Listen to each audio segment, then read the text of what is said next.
চট্টগ্রামে একটু বৃষ্টিতেই হাঁটু পানি, কেন্দ্রে যেতে এইচএসসি পরীক্ষার্থীদের দুর্ভোগ। একের পর এক বন্যায় নাকাল সিলেট অঞ্চল, ক্ষতির পরিমাণ হাজার কোটি টাকা। আজকে খুঁজব 2 বছর পরে এটি রিপেয়ার করব। গ্রাম দেশে যে রাস্তাঘাট এর চেয়ে হাজার হাজার গুণ উন্নত। রাজধানীতে ভোগান্তির আরেক নাম ভাঙাচোরা সড়ক। সিটি কর্পোরেশনের অবহেলা দেখছেন নগরবাসী, ঠিকাদারকে দোষারোপ করে দায় সারলেন জনপ্রতিনিধি। বড় কোনো পরিবর্তন ছাড়াই 2024-25 অর্থ বছরের বাজেট পাস আজ। প্রায় 1,500 কোটি টাকা সাশ্রয়ের মধ্য দিয়ে শেষ হচ্ছে পদ্মা সেতু প্রকল্পের কাজ। ফিরছে 3 দিন মেয়াদী মোবাইল ইন্টারনেট প্যাকেজ, গ্রাহক প্রিয় ডাটা প্যাকেজ পুনর্বহাল, বিটিআরসিকে নির্দেশ।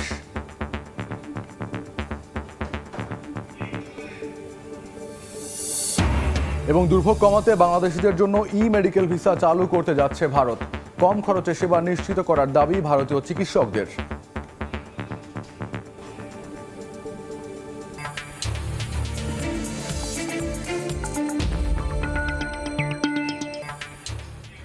দেখছিলেন শিরোনাম। আমন্ত্রণ জানাচ্ছি দেশ ও দেশের বাইরের অর্থ বাণিজ্যের নানা খবর নিয়ে আমাদের নিয়মিত আয়োজন এ সময়ের বাণিজ্য। আপনাদের সঙ্গে আছি আমি ফয়সাল আহমেদ পিয়াস। শুরুতে এইচএসসি ও সমমান পরীক্ষার্থীর খবর। সিলেট বিভাগ সারা দেশে শুরু হয়েছে চলতি বছরের এইচএসসি ও সমমানের পরীক্ষা। তবে দুর্ভোগ বাড়িয়েছে বৃষ্টি ও জলজট। এই মুহূর্তে চট্টগ্রামের কাপাসগোলা সিটি কর্পোরেশন মহিলা কলেজের সামনে আছেন রিপোর্টার পার্থ প্রতিম বিশ্বাস এবং রাজধানীর তেজগাঁওয়ে বিজ্ঞান কলেজের সামনে আছেন রিপোর্টার রায়দুল ইসলাম শুভ। প্রথমে যাচ্ছি পার্থর কাছে। পার্থ, চট্টগ্রামের টানা বর্ষণে চরম ভোগান্তিতে পড়েছেন এইচএসসি পরীক্ষার্থীরা। আজকে সকালে আমরা দেখেছি যখন চট্টগ্রামে টানা বর্ষণ হচ্ছিল, ঠিক 10টা থেকে পরীক্ষা শুরু হওয়ার কথা রয়েছে, তখনই কিন্তু এইচএসসি পরীক্ষার্থী যারা রয়েছে তাদেরকে চরম ভোগান্তিতে পড়তে হয়েছে। নগরীর আমরা আছি কাপাসগোলা এলাকায়। কাপাসগোলা সিটি কর্পোরেশন মহিলা কলেজের শিক্ষার্থী যারা রয়েছে তাদেরকে এই হাঁটু সড়ক থেকে অনেক জায়গায় কোমর সমান পানি মারিয়ে কিন্তু পরীক্ষা কেন্দ্রে আসতে হয়েছে। এছাড়া নগরীর যে নিচু এলাকাগুলো রয়েছে, বিশেষ করে নগরীর চকবাজার, ডিসি রোড থেকে শুরু করে আগ্রাবাদ এলাকা থেকে শুরু করে যেসব নিচু এলাকা রয়েছে সব জায়গায় আমরা দেখছি পানির নিচে তলিয়ে গেছে। সেক্ষেত্রে চরম ভোগান্তিতে পড়তে দেখা গেছে যারা এইচএসসি পরীক্ষার্থী আছে এবং তাদের স্বজনদের। অনেক জায়গায় আমরা দেখেছি তারা হাঁটু থেকে কোমর সমান পানি মারিয়ে কলেজে প্রবেশ করছেন এবং তাদের স্বজন যারা রয়েছেন বৃষ্টিতে ভিজে পানির মধ্যে দাঁড়িয়ে তারা আসলে পরীক্ষার্থী যারা রয়েছে তাদের জন্য অপেক্ষা করছেন। এবং আমরা যে জায়গাটিতে আছে তার সামনেই হচ্ছে কাপাসগোলা সিটি কর্পোরেশন মহিলা কলেজ। সেই কলেজের ভেতরেও কিন্তু হাঁটু থেকে কোমর সমান পানি জমে গেছে, সেই বিষয়টি আমরা দেখেছি। তারপরে কলেজ কর্তৃপক্ষ বলছেন চট্টগ্রামে বৃষ্টি হলেই জলবদ্ধতা হবে, সেটি স্বাভাবিক ঘটনা হয়ে দাঁড়িয়েছে। এর মধ্যেই যারা পরীক্ষার্থীরা এসেছেন কলেজ কর্তৃপক্ষ কিন্তু তারা বালি দিয়ে নানাভাবে ব্যবস্থা করেছেন যাতে পরীক্ষার্থী যারা এসেছেন তাদের যাতে কোনো অসুবিধা না হয়, অন্তত তারা পরীক্ষায় যাতে বসতে পারেন সেই বিষয়টিতে তারা নজর দিয়েছেন। তবে তারা বলছেন এই জলবদ্ধতার কারণে অনেকেই দেরি করে এসেছেন, তারপরেও তাদেরকে যেহেতু আজকে জলবদ্ধতার কারণে চট্টগ্রাম নগরী পুরো পানির নিচে তলিয়ে গেছে, সেই জায়গাটি বিবেচনা করেই কিন্তু সবার জন্য ব্যবস্থা করা হয়েছে। তবে এই চট্টগ্রামে বৃষ্টি হলে পানির নিচে তলিয়ে যাচ্ছে, এই জন্য নগরবাসী ক্ষোভ প্রকাশ করেছেন। সিটি কর্পোরেশন এবং চট্টগ্রাম উন্নয়ন কর্তৃপক্ষের মধ্যে সমন্বয় না থাকার কারণেই এই ধরনের জলবদ্ধতার হাত থেকে নগরবাসীর মুক্তি মিলছে না বলে অভিযোগ করেছেন তারা। তো এই ছিল আমার কাছে এখনো পর্যন্ত নগরীর কাপাসগোলা এলাকা থেকে এখানকার সর্বশেষ খবর। আমরা যাচ্ছি ঢাকায়, সেখানে আছেন আমাদের আরেক সহকর্মী রায়দুল। পার্থ, আপনি যেমনটা বলছিলেন চট্টগ্রামে যেমন বৃষ্টি হয়েছে, ঢাকাতেও রাজধানীতেও কিন্তু ঠিক পরীক্ষার আগ মুহূর্তে প্রবল অতিমাত্রায় বৃষ্টি দেখা দিয়েছে। এতে করে আসলে যারা শিক্ষার্থী ছিলেন পরীক্ষা কেন্দ্রে যাওয়ার সময় কিন্তু চরম মাপে দুর্ভোগে পড়তে হয়েছে তাদের। এবং বিশেষ করে আমরা লক্ষ্য করেছি যে যারা রিকশায় বা সিএনজি বা অন্যান্য যে সকল যানবাহনে আসছিল তাদেরকে কিন্তু অনেকটা ভিজেই কিন্তু আসতে হয়েছে। কেননা প্রথমত হচ্ছে যে বৃষ্টি, তার উপরে আবার এই পরীক্ষার ঠিক আগ মুহূর্তে যানজট, এই দুটো মিলে কিন্তু এই পরীক্ষার্থীদের কিন্তু কেন্দ্রে আসতে ব্যাপক ভোগান্তি পোহাতে হয়েছে। আমরা দেখেছি যে পরীক্ষার কেন্দ্রে আমরা যেহেতু বিজ্ঞান কলেজের সামনে আছে তেজগাঁয়ে, সেখানে ছাউনি না থাকার কারণে শিক্ষার্থীরা অনেকটা ভিজেই কিন্তু তাদেরকে পরীক্ষার কেন্দ্রে ঢুকতে হয়েছে। একে আসলে পরীক্ষার ঠিক আগ মুহূর্তে কী প্রশ্ন আসবে সেই টেনশন, তার মধ্যে আবার ভিজে যাওয়াতে দুটি মিলিয়ে কিন্তু অনেকটা শিক্ষার্থী এবং অভিভাবক দুজনের মধ্যেই কিন্তু শঙ্কা দুশ্চিন্তা বোধ আমরা ছাপ দেখেছি পরীক্ষার ঠিক আগ মুহূর্তে প্রবেশের ক্ষেত্রে। এবং আমরা জানি যে এই তেজগাঁতে কিন্তু ট্রাফিক পুলিশের যে বিশেষ সাপোর্ট টিম তারা কাজ করেছে। তার পাশাপাশি এই মুহূর্তে যে অভিভাবকরা পরীক্ষার কেন্দ্রে বাইরে অবস্থান করছেন তাদেরকে আমরা দেখতে পেয়েছি অনেককেই হাতে কেউ তসবিহ গুনছেন, কেউ সৃষ্টিকর্তাকে ডাকছেন, তার সন্তান ভেতরে পরীক্ষা দিচ্ছেন, বাইরে তার মা তার সন্তানের জন্য দোয়া করছেন, তার সন্তান সহ সকলের পরীক্ষা যেন ভালো হয় সেই বিষয়টি আসলে তাদের সাথে আমরা কথা বলেছি যেটি জানতে পেরেছি। এবং আরও যে বিষয়টি আসলে আমরা লক্ষ্য করেছি যে বিশেষ করে এই বৃষ্টির আগে শুরু হয় পরীক্ষা ঠিক আগ মুহূর্তে বৃষ্টি শুরু হওয়ার কারণে কিন্তু অনেকে সময় মতো কেন্দ্রে পৌঁছাতে পারেনি। অনেকে দেখা গেছে 5 মিনিট 10 মিনিট দেরিতেও কিন্তু পরীক্ষার কেন্দ্রে ঢুকতে হয়েছে। একে দেখা যাচ্ছে যে পরীক্ষার আগে চেনছেন, তার উপরে আবার পরীক্ষা 10 মিনিট আগে পরীক্ষার কেন্দ্রে প্রবেশ করা, সব কিছু মিলিয়ে যে এই যে সাধারণ শিক্ষার্থী যারা আজকে এইচএসসি পরীক্ষা দিচ্ছে, আজকে বাংলা প্রথম পত্র পরীক্ষা, সেটি আসলে মাথার মধ্যে কিন্তু তাদের একটি শঙ্কা, চোখে মুখে একটি শঙ্কার ভাব কিন্তু দেখা গিয়েছে। এবং এই যে অভিভাবক যারা আছেন তাদের মধ্যে কিন্তু একটা চিন্তার ভাব লক্ষ্য করা গিয়েছে, কারণ সন্তানরা বৃষ্টিতে ভিজে গিয়েছেন, অনেকে ঠান্ডা লাগছে। সব কিছু মিলে যদি বলি একটা যে এই পরীক্ষার আগ মুহূর্তে বৃষ্টি আসায় কিন্তু সাধারণ শিক্ষার্থীদের বড় একটা ভোগান্তি লক্ষ্য করা গিয়েছে। তো তেজগাঁ থেকে এই ছিল আমার কাছে সবশেষ। এতক্ষণ যুক্ত ছিলাম প্রথমে চট্টগ্রামে, পরে রাজধানীর তেজগাঁওয়ে। গত কয়েক বছর ধরে একের পর এক বন্যায় নাকাল সিলেট অঞ্চল। সুনামগঞ্জের 12 উপজেলা সহ সিলেটের 6 উপজেলার নিম্নাঞ্চলের মানুষ ব্যাপক ক্ষতির মুখে পড়ছেন। এর জন্য কিশোরগঞ্জের ইটনা মিঠামইন অল ওয়েদার সড়ক এবং বিভিন্ন জেলার অপরিকল্পিত বাঁধকে দায়ী করছেন অনেকে। এ নিয়ে তোলপাড় সামাজিক যোগাযোগ মাধ্যম, এমনকি সংসদও। আমিনুল ইসলামের রিপোর্ট, ছবি তুলেছেন দিগেন সিংহ।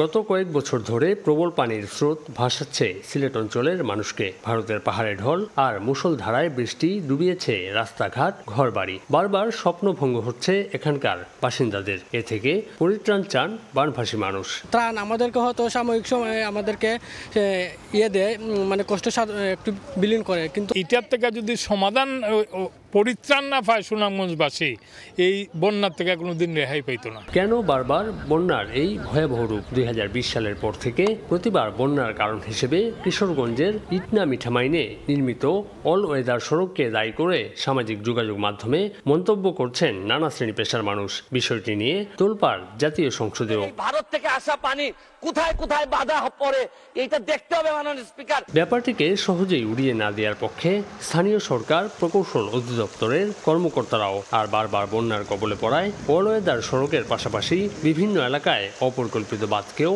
দায়ী করলেন পানি উন্নয়ন বোর্ডের এই কর্মকর্তা। পানিটা যেভাবে ডাউন স্ট্রিমে নামার কথা ঠিক সেইভাবে তারা নামতে পারে না, যার কারণে আপ স্ট্রিমে পানির পরিমাণটা ওভারফ্লো হয়ে সুনামগঞ্জের বিভিন্ন এলাকায় ঢুকে পড়ে। আমাদের এখন বন্যা হচ্ছে দেখে আমরা বিষয়টা নিয়ে ভাবতেছি, আরও অনেক বিষয় আছে যেগুলো ভাবতে হবে। যেমন আমি শুনেছি সুনামগঞ্জেও কিছু কিছু জায়গা আছে যেখানে অল ওয়েদার রুট করা হয়েছে। তবে সিলেট অঞ্চলে বন্যার জন্য ভারতে বৃষ্টিপাতের ধরন বদলে যাওয়াকে কারণ হিসেবে দেখছেন বিশেষজ্ঞরা। আর ইটনা মিঠামাইন অল ওয়েদার সড়ক নিয়ে গবেষণার তাগিদ তাদের। নতুন করে সমীক্ষা করে দেখতে হবে এটা বন্যার কারণে কতটুকু প্রভাব রাখছে। ঠিক যতটুকু প্রভাব রাখছে ঠিক ততটুক প্রভাব অপসারণ করতে হবে। চলতি বছর এ পর্যন্ত 2 দফায় সিলেট অঞ্চলের সবকটি নদ নদীর পানি বেড়ে তলিয়ে যায় বিভিন্ন এলাকা। প্রতিটি বন্যার পর ঘুরে দাঁড়ানোর চেষ্টায় সময় কাটে সিলেট অঞ্চলের সংগ্রামী মানুষের। কিন্তু বন্যাকালীন সময়ে তাদের উত্থাপিত দাবিগুলো বেমালুম যেন ভুলে যান দায়িত্বশীল পর্যায়ের কর্তা ব্যক্তিরা। এবারের বন্যায় ব্যাপারটি নিয়ে গবেষণার জোরালো দাবি উঠেছে। আমিনুল ইসলাম, সময় সংবাদ, সিলেট। একদিকে উন্নয়নের নামে কেটে রাখা সড়ক, অন্যদিকে ভাঙাচোরা রাস্তা, বছরের পর বছর সংস্কার না করায় নাকাল রাজধানীবাসী। চলতি বর্ষায় যা রূপ নিয়েছে চরমে, এমন পরিণতির জন্য সাধারণ নাগরিকেরা নগর কর্তৃপক্ষের অব্যবস্থাপনা আর অবহেলাকে দায়ী করলেও বরাবরের মতোই ঠিকাদারের ওপর দায় চাপিয়ে দেন জনপ্রতিনিধিরা। তবে এজন্য আন্তঃসংস্থার সমন্বয়হীনতাকে দায়ী করে নগরবিদরা বলছেন, সংকটের দীর্ঘস্থায়ী সমাধানে প্রয়োজন জবাবদিহিতা নিশ্চিত করা। নিজামুদ্দিন লিটনের ছবিতে রাশেদ বাপ্পি রিপোর্ট। আজকে খুঁজবো, 2 বছর পরে এটি রিপেয়ার করব। গাড়ি ভাঙা পড়ে, প্যাসেঞ্জারের ব্যথা পায়, প্যাসেঞ্জারের পা ভাঙে। সব কাটা ভাঙ্গা চিরা, ঢাকা শহরের রাস্তা কোনোটা বালা নাইকা। গ্রাম দেশে যে রাস্তাঘাট এর চেয়ে হাজার হাজার গুণ উন্নত। ঠিক কতটা বিপদগ্রস্ত হলে মানুষ এতটা ক্ষুব্ধ হয়? বিরক্তি জন্মে নিজ আবাসস্থলের প্রতি, সেটি কম বেশি সবাই বুঝলেও অজানা হয়তো নগর কর্তৃপক্ষের, যার মাসুল গুনতে হচ্ছে সাধারণ নগরবাসীকে।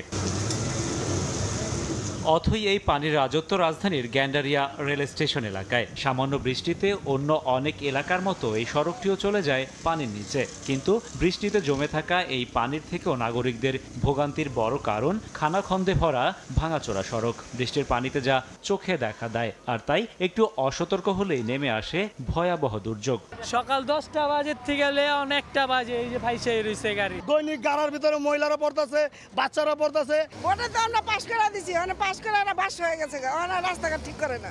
রাজধানীর বুকে ক্ষতবিক্ষত সড়কের তালিকা করলে হয়তো প্রথম স্থান অধিকার করবে যাত্রাবাড়ির দয়াগঞ্জের এই সড়কটি। প্রতিদিন হাজারো যানবাহন আর কয়েক লক্ষ মানুষের যাতায়াতের অন্যতম প্রধান এই রাস্তাটির বেহাল দশা কয়েক বছরের। গ্রীষ্মের ধুলার রাজ্য আর বর্ষায় পরিণত হয় ছোটখাটো ডোবা কিংবা নর্দমায়, কিন্তু দেখার যেন কেউ নেই। গাড়ি নষ্ট হয়ে জায়গা, গাড়ি সেন পড়ে জায়গা, গাড়ি প্রিমিয়াম জায়গা, কি যে একটা অবর্ণনীয় কষ্ট, যেটা বলার অপেক্ষা রাখে না। পাহাড় ভাঙ্গে, বয়স্ক লোকরা তারা আরো বেশি ভুক্তভোগী।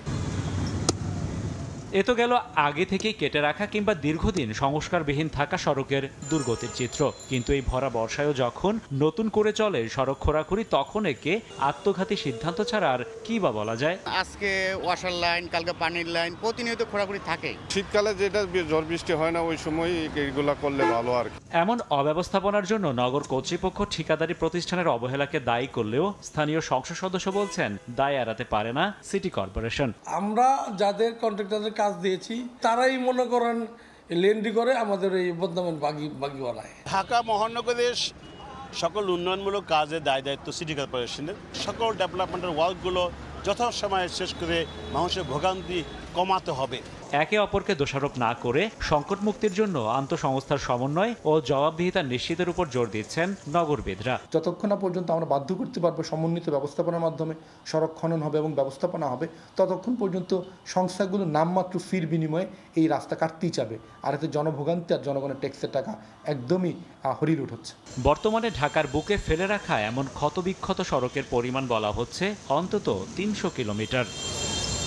গ্যাস, বিদ্যুৎ, পানি সহ নানা নাগরিক সুবিধা নিশ্চিতে সড়ক খোঁড়াখুড়ির প্রয়োজন আছে। বৃহৎ স্বার্থে মানুষ এটি মেনেও নেন, কিন্তু প্রশ্ন হলো কাজ শেষে সড়ককে এভাবে দিনের পর দিন, বছরের পর বছর ফেলে রাখার নজির বিশ্বের আর কোথায় আছে?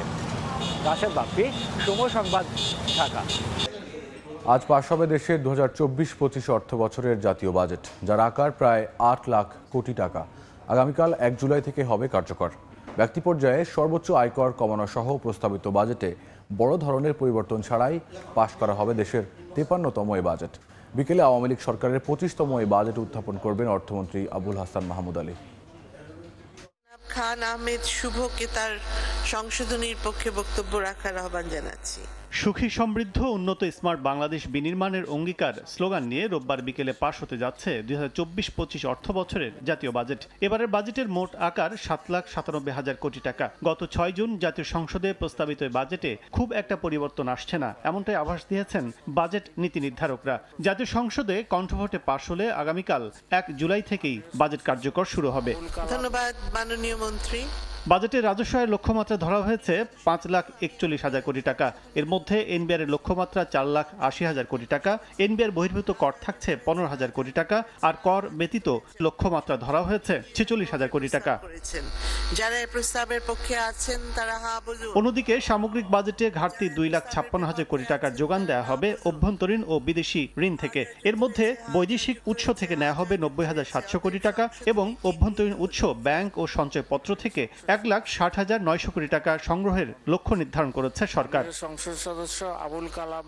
এবারের বিশাল এই বাজেটের 7,97,000 কোটি টাকা ব্যয় হবে 15টি খাতে। নতুন বাজেটে মূল্যস্ফীতি 6.5% নামিয়ে আনার লক্ষ্য নির্ধারণ করেছে সরকার। এদিকে শনিবার জাতীয় সংসদে অর্থমন্ত্রী আবুল হাসান মাহমুদ আলী তার বক্তব্যে এবারের বাজেটে কিছু নীতি সংশোধনের প্রস্তাব তুলে ধরেন। পরে সংসদ সদস্যদের কণ্ঠভোটে পাশ হয় অর্থ বিল। বাজেটে বিশেষ অর্থনৈতিক অঞ্চলের বিনিয়োগে কর অব্যাহতির সুবিধা বহাল থাকছে। একই সঙ্গে ব্যক্তিশ্রেণীর সর্বোচ্চ আয়কর 30% বদলে 25% নামিয়ে আনা হয়েছে। এছাড়া সমালোচনার মধ্যে 15% কর দিয়ে কালো টাকা সাদা করার সুযোগ নিয়ে সবচেয়ে বেশি আলোচনা হলেও পরিবর্তন আসছে না চূড়ান্ত বাজেটে। কাজল আব্দুল্লাহ, সময় সংবাদ, Dhaka. EDF Aluminium, redefine possibilities. ফিরছে 3 দিন মেয়াদী মোবাইল ইন্টারনেট প্যাকেজ। ডাক ও টেলিযোগাযোগ প্রতিমন্ত্রী জানিয়েছেন, গ্রাহকপ্রিয় সব ডাটা প্যাকেজ পুনর্বহালে এরই মধ্যে বিটিআরসিকে নির্দেশ দেওয়া হয়েছে। সেই মোতাবেক কাজও শুরু করেছে বিটিআরসি। নেওয়া হচ্ছে মোবাইল অপারেটরদের মতামত। শিগগিরই আসবে এ সংক্রান্ত নির্দেশনা। শুভ খানের রিপোর্ট। গেল বছরের 15 অক্টোবর বিটিআরসির নির্দেশে 3 ও 15 দিনের ডাটা প্যাকেজ উঠিয়ে দেয় মোবাইল অপারেটররা। 7, 30 ও আনলিমিটেড এই 3 মেয়াদে 95টির পরিবর্তে প্যাকেজ সংখ্যা নামিয়ে আনা হয় 40টিতে। যদিও ওই সময় খোদ বিটিআরসির জরিপেই উঠে আসে প্রায় 70% গ্রাহক ব্যবহার করেন 3 দিনের ডাটা প্যাকেজ। তাই নতুন নির্দেশনা নিয়ে তীব্র আপত্তি তোলেন গ্রাহক ও মোবাইল অপারেটররা, যদিও তা ধোপে টেকেনি। নতুন ডাটা প্যাকেজ চালুর পর অক্টোবর থেকে জানুয়ারি টানা 4 মাসে মোবাইল ইন্টারনেট গ্রাহক কমে প্রায় 31 লাখ। 1 জিবি হলে 3 দিনে পাওয়া যেত, এখন 7 দিনের জন্য অনেক টাকা হয়ে যায় বা আমাদের কেনার মতো সামর্থ্য নেই। আগে যে পরিমাণ নেট কেনা হইতো এখন ওই পরিমাণ নেট কেনা হয় না। যতটুকু দরকার আমি সেই টাকা দিয়ে আমি কিনবো।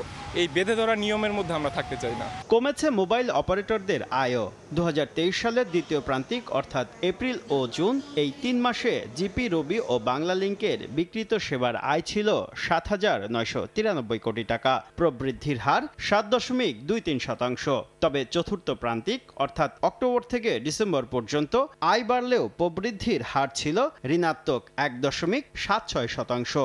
ঋণাত্মক ধারা অব্যাহত আছে চলতি বছরেও। ম্যাক্সিমাম কাস্টমার বেসই কিন্তু 3 দিনটা প্রিফার করে এবং সেটা চলে যাওয়ার পরে কিন্তু আমাদের ইম্প্যাক্টটা বেশ বড় হয়েছে। কাস্টমারের ডিমান্ড অনুযায়ী যাতে আমরা কাস্টমারকে সার্ভিসটা দিতে পারি।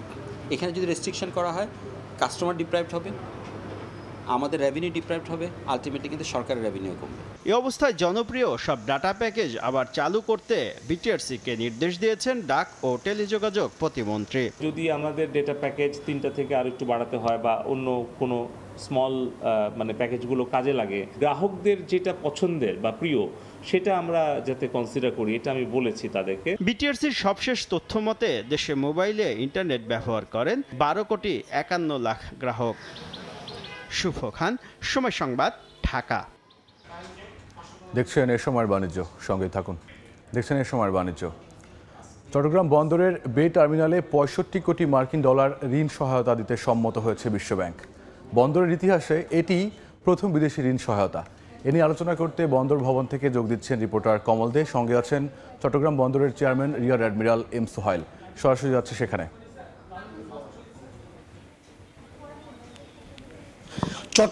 চট্টগ্রাম বন্দরের ইতিহাসে এই প্রথম বিদেশি বিনিয়োগ আসলো, বিদেশি সহায়তা আসলো, যেটি দিচ্ছে বিশ্বব্যাংক, যার পরিমাণ প্রায় 7,600 কোটি টাকা। সে বিষয়ে আমরা কথা বলবো চট্টগ্রাম বন্দরের চেয়ারম্যান রিয়ার অ্যাডমিরাল এম সোহাইলের সাথে। সোহাইল, আপনাকে স্বাগত জানাচ্ছি এবং অভিনন্দন জানাচ্ছি চট্টগ্রাম বন্দরের ইতিহাসে প্রথমবারের মতো বিশ্বব্যাংকের একটা ঋণ সহায়তা আনার জন্য।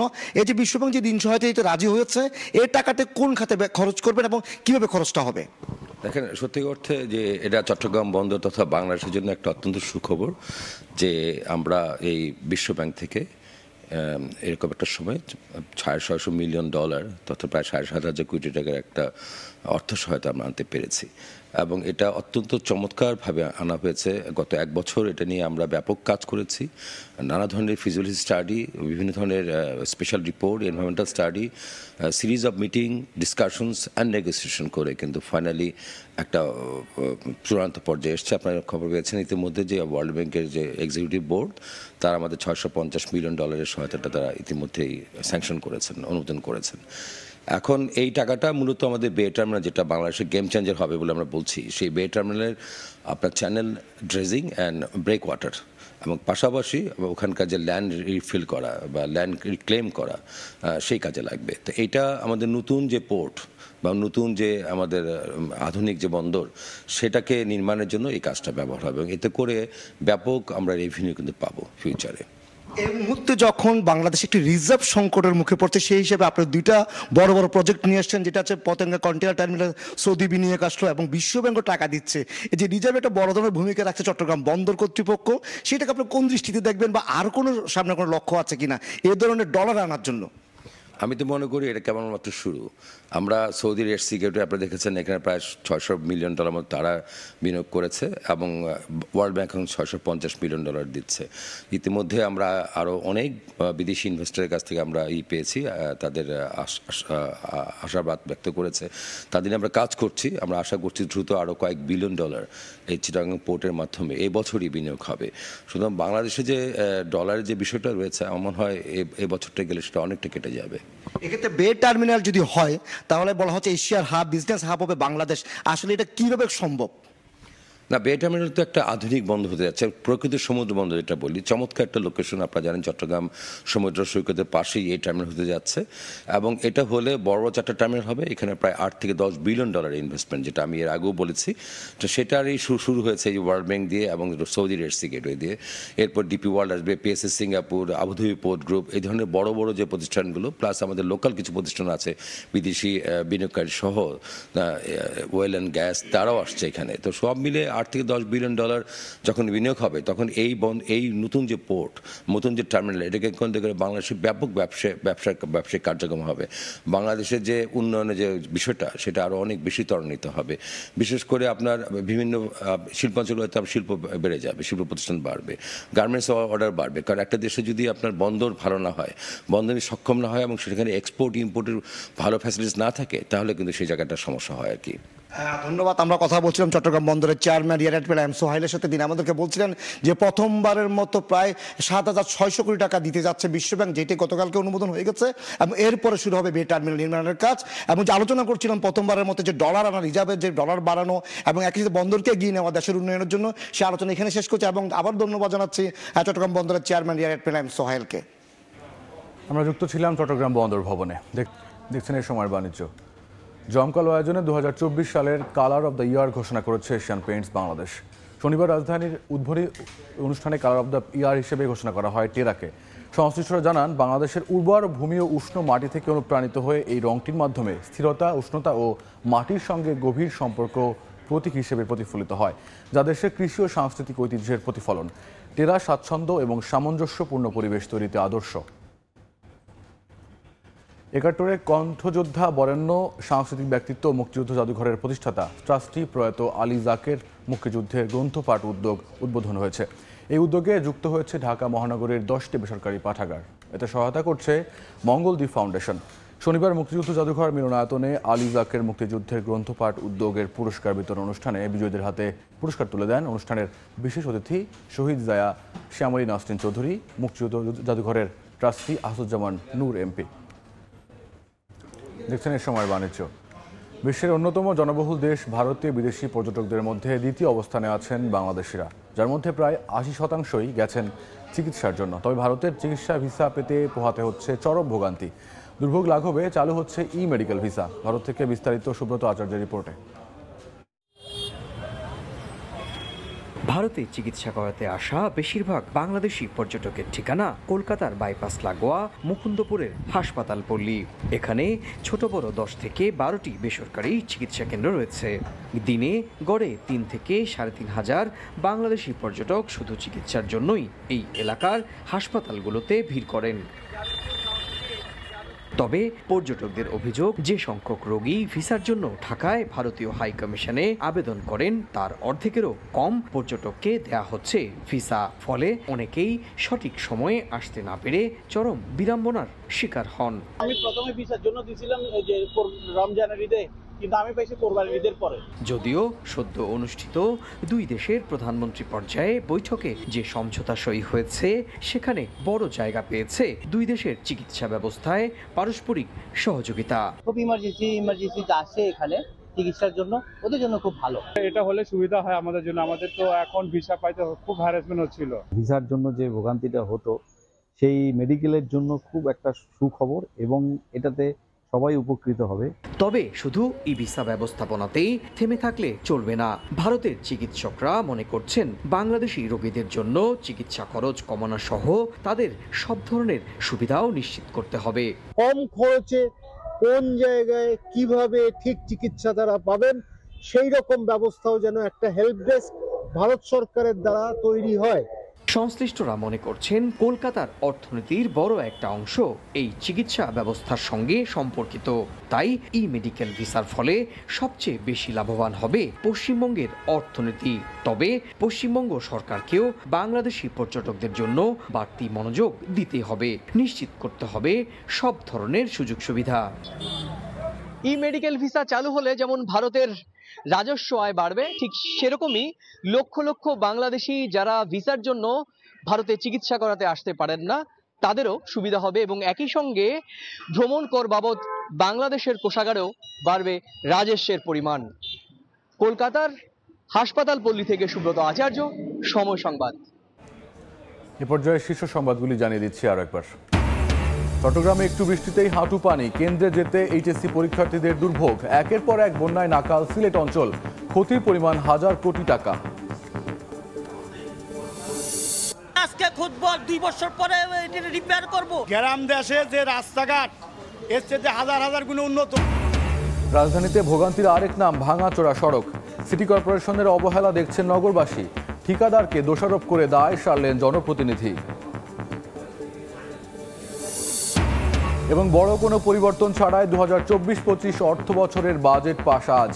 প্রায় 1500 কোটি টাকা সাশ্রয়ের মধ্য দিয়ে শেষ হচ্ছে পদ্মা সেতু প্রকল্পের কাজ।